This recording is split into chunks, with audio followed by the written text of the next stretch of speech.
Hi there. Thanks for listening. A quick announcement before we start. You may have heard that our book, Whatever the Hell You Want, An Escape Plan to Break Out of Life's Little Boxes and Live Free from Expectations, will be released on October 8th, but you can pre-order it now. That's right. And when you do, you're eligible to enter our giveaway to win the new AirPods Max headphones. Entering is super easy. Just check our show notes for details and enter soon. The giveaway ends October 8th. All right, on to the show. When you are a bully, when you're rich or powerful or influenced and you think you can get away with it, that's really when I come alive, right? Because that is like, you are not above the law. You don't get to get away with it. That's really what I think fires me up. Alreen Haeggquist has done something incredible with something incredibly awful. As a child, she endured years of physical and sexual abuse at the hands of her father. When she finally got out, Alreen harnessed her anger, put herself through law school, and now advocates for women being harassed or abused in the workplace at her women's rights firm, Haeggquist and Eck. In this episode, Alreen takes us through her breakout from victim to advocate, the powerful book she wrote about her journey, and how confronting her father made it easy to take on one of today's biggest bullies, Donald Trump. I don't get scared taking on Donald Trump or all the other bullies out there. It just doesn't faze me that I'm doing it because I've already done it.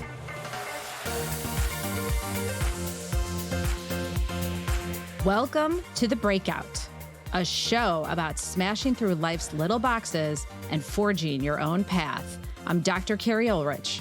And I'm Kelly Gunther. Carrie and I are people and change experts, best friends, and business partners. We've spent more than 25 years helping employees and leaders change. With love and a lot of laughs, we're here to empower you to live life on your terms. Our methods may seem a bit unconventional, but trust us, they will change your life. Let's be real for a second. We know change can sometimes be scary. Heck, it even scares us. But staying the same can be even scarier. On The Breakout, we prove that you can escape expectations. And best of all, we show you how.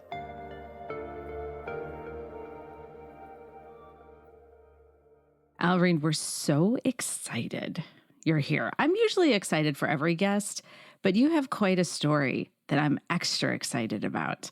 So before we get to the story and just everything that you've done, and just thank you in advance for all your work, let us know, what did you break out of and what do you help others break out of? Sure. Again, thank you for having me on. I'm really excited to be here and have this conversation with you. So I appreciate it, and that you have this platform for people to talk.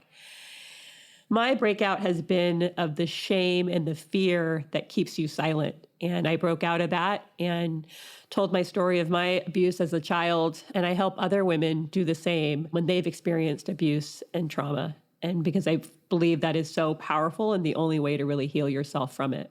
Yes, I love that. And I'm sure you've heard of that statement, is abuse loves the darkness. And so as soon as you can bring light and talk about it, it can't exist as much anymore. So thank you for all you do. So tell me about your practice and your clients, and what's kind of a common story you hear from them? Sure. So my practice primarily revolves around women's rights issues, primarily in the employment field. So I represent women who have worked in all industries, from all the way from restaurants to CEOs. And they've experienced issues of sexual harassment, so being touched in the workplace, called inappropriate names, to gender discrimination, being undermined, not giving the same opportunities, not giving the same pay, not getting the same promotion, and just being treated as less than in the workplace, even though their credentials surpass some of their male colleagues, even though they work harder than their male colleagues. They just can't get the equal footing that they deserve. And so those are the clients I primarily represent. And the common story, that I hear a lot is women don't want to say anything, right? They don't want to rock the boat. They don't want to seem emotional. They don't want to seem like they're exaggerating. They don't want to seem dramatic. They don't, want to affect the situation they're in. They want to keep things status quo. And so it's really hard for a woman to stand up for themselves, because it's kind of this long-term societal thing that we don't deserve it and we shouldn't. And we just need to keep the peace and be nice, and everything's going to be okay. So that's the common, I say, story that I hear from most of my clients. And most of them are really scared when they come into my office. And that's what we're here for. So my law firm is primarily, it's a woman-owned law firm. Most of the people that work here are women. We have 2 men currently out of our team of 16. And it's a place that I feel like when you come here, you're getting a team, you're getting your people, you're getting your entourage to support you on this journey to stand up for yourself. And so we're really proud of that because we understand how hard it is, but we understand also how important it is. And when you have your people, you realize you're not alone and you don't have to do it by yourself. I love that. To have that team around you is so critical. Alreen, I was thinking of when you said women don't speak up. And there's lots of reasons, and there's some societal expectations as well that we're quiet. When people say, well, you're too emotional or you're too passionate, and it's all these trigger words, or you're the angry Black woman. And it is all these words that keep us down because we don't want to be labeled that way. So it quiets our voice so much. Men don't have, because if they're aggressive, it's amazing and you're a real go-getter. And so there's just these words that even are just surround us that it's hard to break out of. Agreed. You shouldn't take them as negative words, right? Like, own it. Like, it's okay to be passionate about the fact that you want equity in the workplace. It's okay to say, I don't want my boss to touch me, when I'm at work. And that's the thing. It's so powerful. The law is so powerful that we have so many rights. Like, as a society, we also all agree that these things are not okay, right? We all agree in society that you can't go to work and be touched, asked out, called, inappropriate names. We also all agree that women deserve equity in the workplace. You should be paid equally. You should have equal treatment. And so the laws make that clear. And now what we're trying to help our clients do is recognize you have those rights, and all we're doing is helping you use them, right? You use them as a weapon.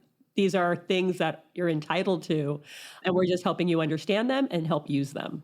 Well, and you're just shining that light that you have the power. You have the power. So you are helping so many people feel powerful, and you have this tribe and you're doing all this good work, but you didn't feel so powerful in the beginning. Yeah, no, that's true. I grew up in a very abusive home. My father was abusive in all the ways. He was, physically abusive and verbally abusive, and he was also sexually abusive. And when you're a child and that's happening, by your father, you don't really know that it's wrong or unlike how it's supposed to be, especially because my mom never said anything. I didn't have my people telling me that it's not okay. That's not how you're supposed to be at home.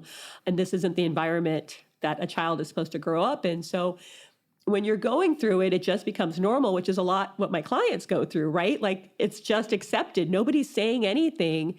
And so therefore, this is just how it is. When you're going through it, you accept it as normal. You don't realize there's anything, wrong, but it took a huge toll on me. I mean, I was suicidal at a very young age. Once I attempted suicide at 11 and then again at 16. I mean, I was so depressed, and all I wanted at that age was to get out of that situation. Wanted somebody to save me, right? My mom to step in, or somebody to say something.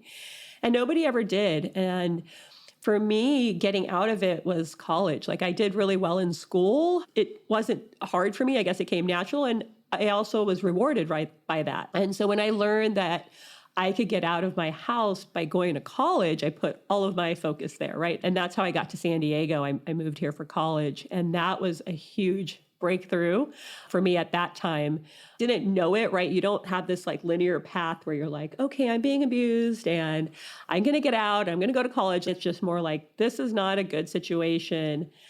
I don't know my out, but if you go to college, you can move away and I can get a loan to help me do that. And so that was how I got out of my situation at home. And then how did I turn it around and kind of being able to do this work? I was very triggered by my abuse. I was very angry. What you would say, pop off on people, maybe not the appropriate time or the appropriate situation, but that just became part of me and very natural for me to do that.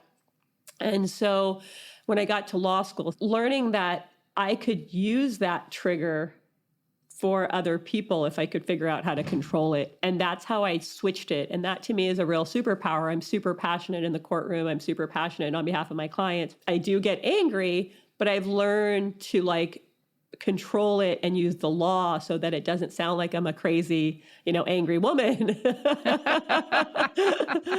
But I've learned like that's where it's coming from. If you're harming somebody and I have a problem with it, and it comes out in those areas.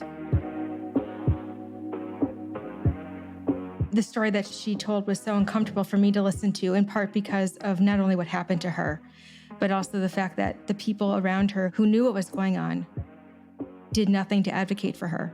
And not having an advocate has propelled her to become an advocate, and also to help show others that even when you suffer abuse, even when you have people who don't advocate for you, that somehow there is someone deep inside that you can rely on, and that is yourself. Damn, Gunther. And what's so interesting when I think about even our podcast and Breaking Out, we could so be labeled these angry women, right? What are they so angry for? Da, da, da, da. And it's such a way to dismiss abuse of just, well, they're angry. I wonder why. It's just such a systemic way to push us down and to not give light and agency to what we're seeing and what we feel. And it's a real hideous way to just gaslight an entire gender. And so that's why Alreen is amazing, because she's stopping that. Boom.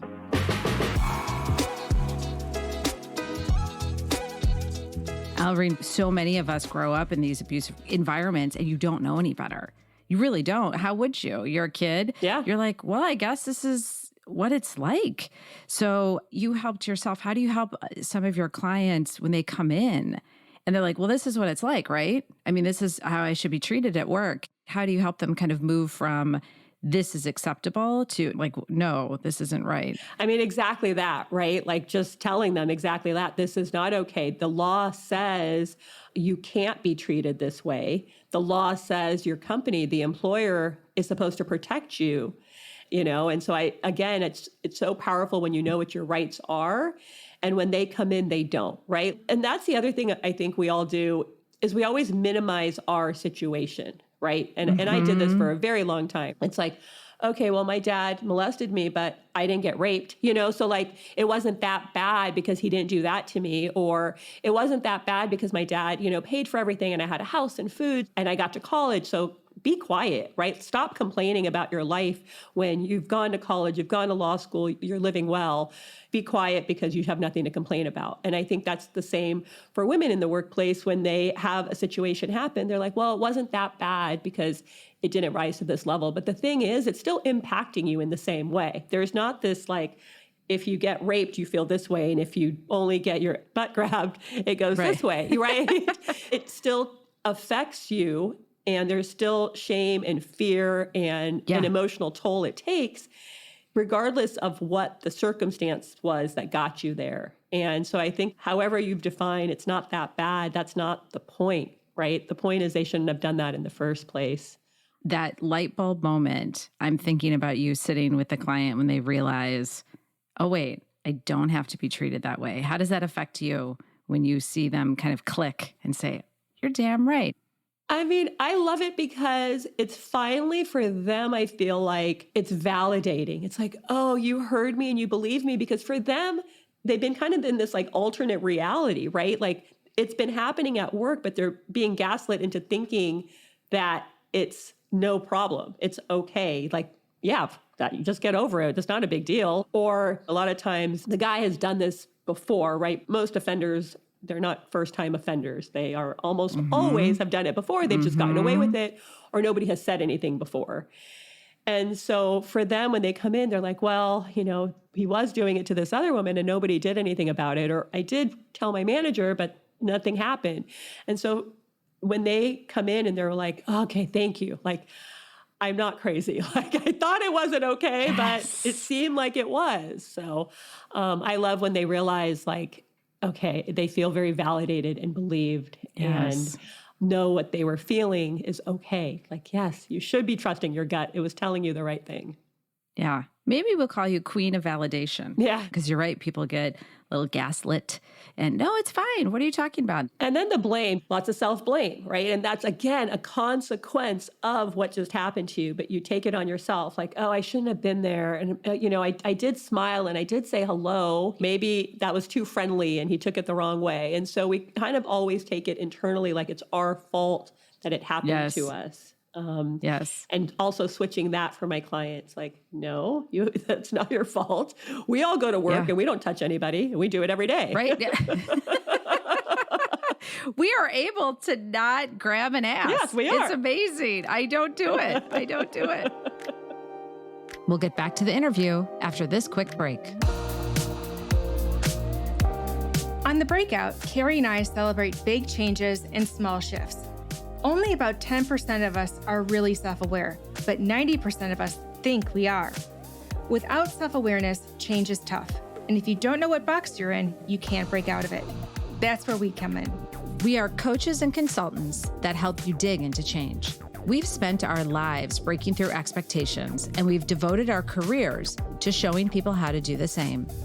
We're here to help you demolish the story you've built around yourself to reveal the true you.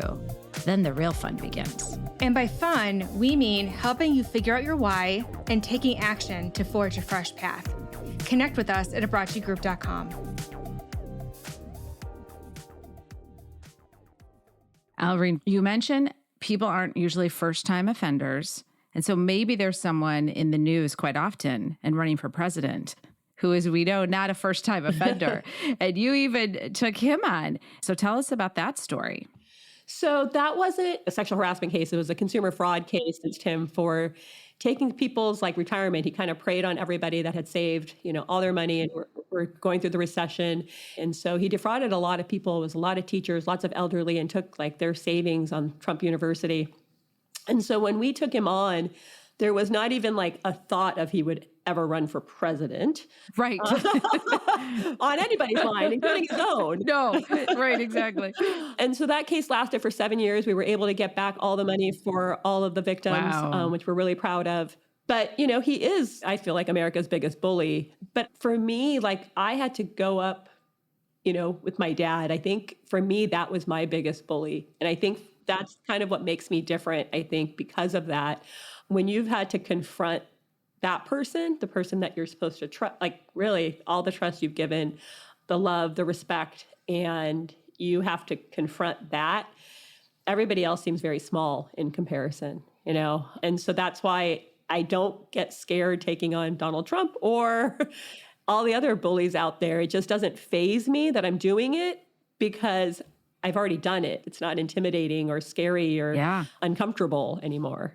Yeah, that's such a good point. You took on the one that's supposed to be the closest and the biggest protector. And so if you did that, you're like, come at me. Yeah. What are you going to do to me? What are you going to do? You can't say anything that I haven't heard, and you can feel it. You have so much empathy toward the victims because of your past. And so you're like, all right, let's do this. So congratulations, 7 years to get back everyone's money. Regardless if it's sexual harassment or you're just helping victims. Yeah.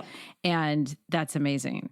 Against people who prey on them, right? That's where my passion lies. I think when you are a bully, when you're rich or powerful or influenced and you think you can get away with it, that's really when I come alive, right? That's where, because that is you are not above the law. You don't get to get away with it and you don't get to treat people that way. And so that's really what I think fires me up. There's so many people who just don't have the courage to say it, and you're out here doing it. So thank you. And I don't know, Kelly, you light a lot of people up. So I think you have the courage too to take on some bullies. I've seen Kelly do it. She gets fired up. Maybe Kelly and I could come join your law firm at some point just to get fired up. One of the things that comes to mind is obviously the courage, as we were talking about. And one of the things that you've decided to do, in addition to leading your law firm and helping so many find their voice and understand that what they had to endure in their past isn't how it has to be in the future. So you wrote about your life and your work in a book called Fired Up, Fueling Triumph from Trauma. Why for you, Alreen, was it important to write that book? Because I don't believe I could have helped anybody understand why it's important to tell your story to get to the other side without sharing my story. Like, I didn't know how else to do it. And so for me, it just became like a necessity of like, my clients are coming in to me and doing it. It felt hypocritical for me not to do the same. And I wasn't going to bring a lawsuit, but for me, publishing my book was kind of the equivalent of that, was to come forward, understanding how scary it is, understanding there could be consequences associated with me coming out, but wanting to make sure I could tell my clients that I know how you feel because I did it too. So what kind of feelings came up for you as you were telling your story? And this is kind of the process. And this is, again, going through it is how I really now understand what my clients go through, right? Because they have to come forward, they have to share their story with me, then they got to file it publicly, and then they got to be cross-examined and told that they're lying about it. So for me, as I wrote my book, the first time you're talking about what happened to you in the past and my childhood, I mean, the fact that I'm coming on this podcast, that's kind of like the next level, right? Just writing it down is really emotional. Even though it happened a long time ago, it still had such an impact where, you cry and you feel it. But then as you start editing it and you're going through the process, it doesn't have that same weight. Like, you don't feel it anymore. It's like, yeah, that was my life, but I'm so far removed from it. Same kind of thing with like my suicidal tendencies when I was young. It's so far removed that you can't even understand how you were there at some point. It was you, but you're just so far removed from it. So it was a really, I would say, emotional process of getting it all out. And as you write through it, you don't always have all the memories, but one thing kind of leads to another, and you start remembering more than maybe you wanted to. And then the fear, you're so worried about how people are going to receive it. What are people going to think of me? I mean, I hadn't shared it with anybody. The details of my book, I had never verbalized. It was like it came out in writing and then I published it. And so for me, it was just really scary of like all these people in my life who've known me for so many years that haven't known this part about me in my past.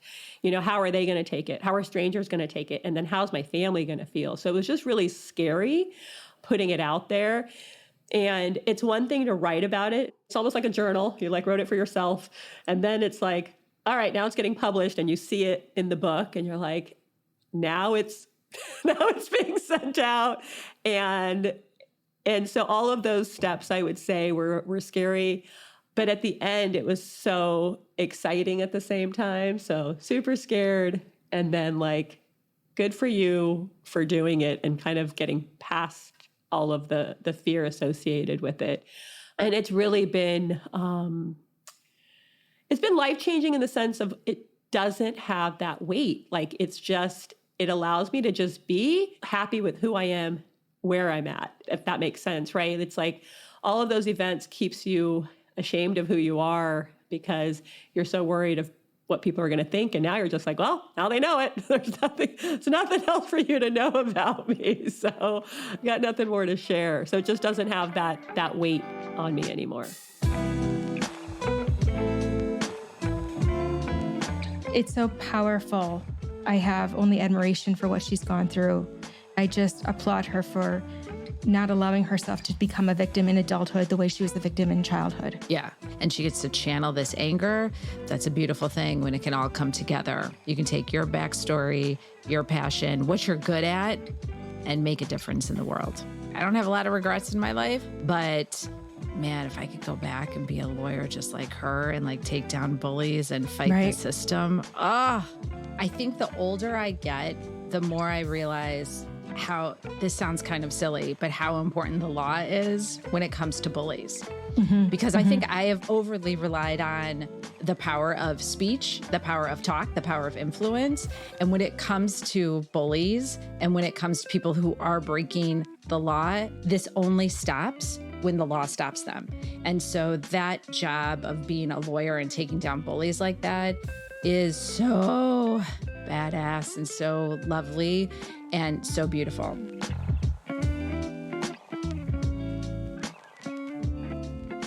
What has the response been like to your book? It's been really positive. Again, you don't know what it's going to be, right? You're just putting it out there. But then every time a woman comes up to me and says, thank you, that really was impactful. I had a similar situation. I'm still going through it, or this is giving me, a way to figure out what I'm going to do next, or I brought it up in therapy for the first time, or I had forgotten about it. So all of those responses, when I hear them, it kind of reconfirms why I did it in the first place. And same thing when clients come and see me and they say the same thing, thank you, it is scary. And I know you understand how scary this can be. So it's been a very positive response. My family, not so much. I think that's kind of been the harder part for me, is how they took it. And, I have a very big family. So I think some people are still kind of processing it. Some people just are going to ignore it like they always have, right? We're just not going to continue to pretend it didn't happen. And we'll continue on that journey. And some people are very upset, like, why did you let it out? Not understanding why it was so important for me to do. And I just hope time will kind of make that more clear or help them process it as well. Mm-hmm. You strike me as a true crusader in the fight for doing what's right and getting people the dignity that maybe was once taken from them and reclaiming it as their own. So when you think about how far you've come, Alreen, in your life, what you experienced, the trauma that's taken you to this pivotal point where you are in your career and helping others find the version of themselves and live their best life, what comes up for you? What do you think about how you've progressed so far? Yeah, I do think it's amazing, right? I've come a long way, and it's not a path that you would typically hear, right? Based on my past, this is not a position you would expect a person to be in. So I'm really proud of that. It just seems so foreign, right? Again, I know it's my life, but it's like, wow, that was me. I lived through that. That really happened. And it's like, I don't even know how to recreate those feelings anymore, right? A lot of my healing journey has been to go back in those places and feel that real hurt and sadness to kind of overcome it. And so now it's so foreign that, like, wow, I really had those feelings, and like, what was my life like to have been that low and so down? Like, it's just hard to comprehend. So I'm proud of where I've come based on where I was at, but I also know that I have a way to go, right? Like, it's a journey, and new things keep coming up. And when you get on the healing path and the healing journey, it does really become like a high that you're chasing, because you're like, okay, I felt really good and I want more of it. So you want to continue on the path. And so I've come a long way, but I want to go further. Well, and again, congratulations to you. I think the beauty in your story is that you found a safe haven in school, and to really take your wisdom and energy and put it towards something that allows you to have the kind of career you have today, where you can help people. So curious as to if there's someone that's listening to this podcast and thinking, I need to tell my story, I'm stuck, I'm not sure what to do, what first step to take, what would you tell them? So I always tell people, like, focus on why you want to do it, right? Like, why do you want to break out of the situation you're in or get unstuck? If you're feeling terrible, it's like, why do you want to feel differently? For me, my why was really my daughter. When I had her, I didn't want to have her and just not be present or experience the joy with her as she grew. And so for me, just focusing on like why I wanted it, and also kind of recognizing how far I'd come at that point, right? Like, you've already done a lot in your life to wherever point you're at. So recognize you are powerful, and there was just something that got in the way, and trying to get past that. So that's what I tell people is, one, figure out why you want to do it, recognize how far you've come, and don't wait, right? Like, now's the time. Now's a good time, just like it was yesterday. So. Alreen, thank you so much for being such an inspirational guest, for sharing your story with us, and for being vulnerable. And, that's why we do our podcast, is so that we can help people see that they can break the chains of any expectations or anything that they've gone through that they're not happy with, that they have agency and they can find a way to live their best life. And so thank you for being such a fierce advocate for women in particular, but for anyone who comes in your office and looking to reclaim who they are and their identity and their dignity. Thank you so much for what you do. Yeah, thank you. And thank you for having this platform to allow for that. Absolutely. Thank you for everything you do. It's amazing. And Kelly and I might show up at your door. I'd love looking to just work and help women. That was the extraordinary Alreen Haeggquist, and this is The Breakout. Remember, you could win a pair of fabulous new Apple AirPod Max headphones. Check out our show notes for how to enter this awesome contest. And thank you for being an amazing audience. Kelly and I are in the business of breaking free, being brave, and living boldly. We're here to inspire you to be the badass you are meant to be. Coaching and consulting is kind of our thing, and we're really good at it. Connect with us at abrachigroup.com. And don't forget to subscribe to The Breakout so you never miss a new episode. Make sure you're following us on Instagram, YouTube, and Facebook. And please leave us a review. Reviews help more people find the show, connect with us, and live a more authentic life. I'm Kelly Gunther. And I'm Dr. Carrie Ulrich. See you next time.